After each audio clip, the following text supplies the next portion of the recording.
So it's exactly the same thing as what we have there, except without some of the features, or a lot of the features. But it also cost, well, probably a lot of money because of the price of plywood.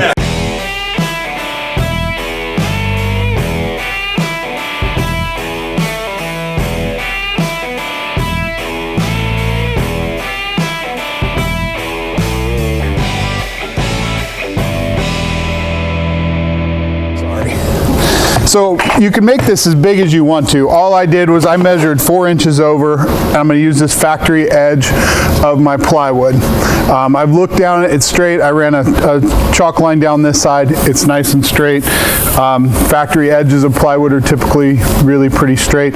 So I snapped my line at 4 inches. I don't really care if this is straight or not. I'm going to take and cut this off.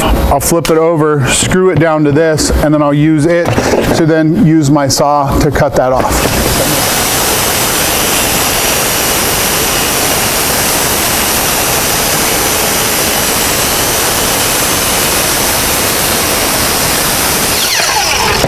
So you can see I cut it fairly close, not exact. So we're going to take our factory edge that is here, we're going to flip it over like this.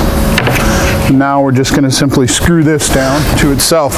On solid wood, or unfinished wood rather, I'm okay if the screws stick through just a teeny tiny bit, because then they'll actually hold in place.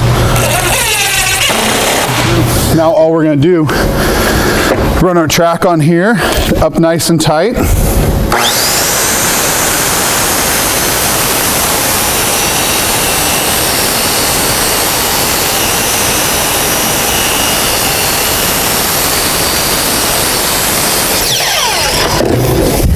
And there's your track. So you can take that to any of your doorways, and with this saw blade combination, now you have a 0-edge track saw. So you put this line right on your marks and you can cut that off.